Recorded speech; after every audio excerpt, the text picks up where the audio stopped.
What's up everyone? In this video today, I'm going to talk a little bit about how you can get better at shooting in bad conditions or to win, and I'm going to tell you a little bit about how I tried to do this through using my practice routine. See you in a second.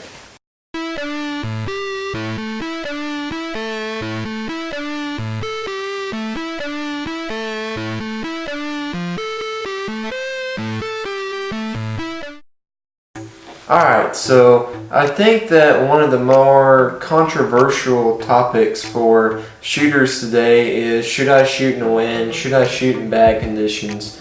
Especially in practice, Shells cost a lot of money, and a lot of times you're paying a lot of money to the club. If you don't have your own facility to go shoot at that you actually own, you're paying money to the gun club for the targets and for maintenance and so on. So you really kind of wonder, is it worth my time to go shoot out in bad weather? Well, I'm going to say yes sometimes and no sometimes. That's kind of a personal decision. And here's what I mean by that.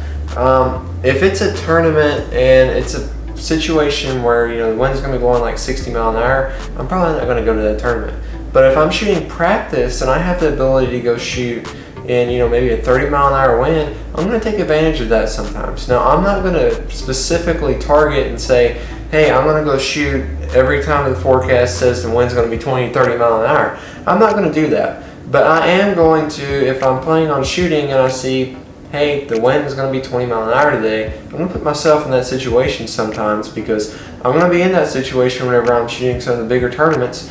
If you're at the Missouri State Shoot, or like me, I like to go to Arkansas State Shoot, or you're at the Grand American, you can't control the weather for the whole event for sure. So more than likely, at least one day out of the season, or probably more than that honestly, you're going to have to shoot in some bad conditions. So the best way to prepare yourself for that is to shoot practice in those conditions. And like I said, this doesn't need, you don't necessarily need to look at the forecast and target, I'm going to go shoot every day the weather's bad. Don't do that, but just make sure that you're not going out there every day if the weather's totally beautiful, because that's not going to simulate what an actual competition playing field is. So as an example, for me, if I had the perfect day of trap shooting for Jared Links, I would say that it was 100 degrees outside, 100% humidity, and not a cloud in the sky and no wind. That's just when I operate at my best as a shooter, is in those types of conditions. Obviously for me, shooting in the winter whenever it's 32 degrees outside, cloudy, windy, isn't the most ideal situation for me.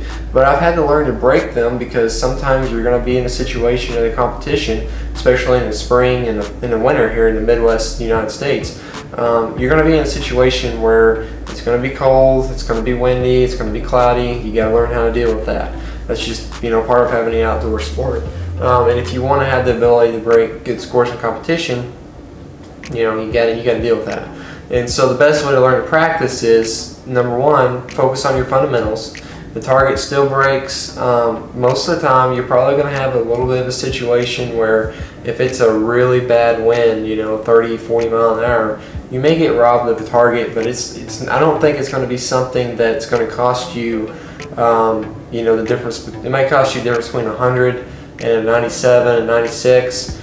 But I don't think it's going to necessarily cost you the difference between that 100 and an 85 or an 80. Not in singles anyway. Now you're shooting long yardage caps, it's a little bit more difficult, but I still think you can stay in the 90s, just because that's what you see the really good shooters do.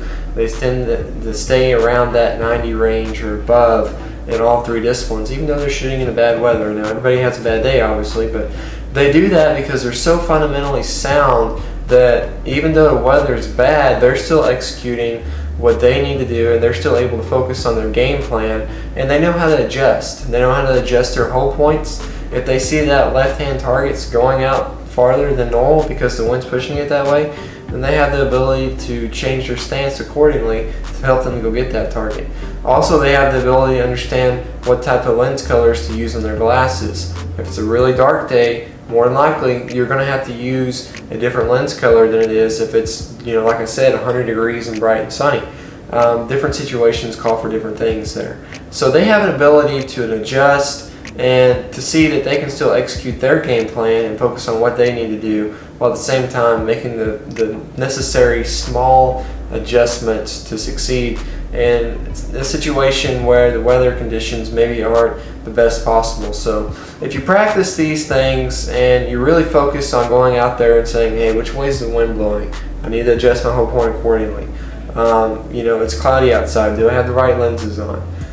Is that left-hand target or right-hand target going any further than usual, or are they right on? If they're right on, I can just have my normal stance. If they're a little bit off, then I need to adjust myself accordingly.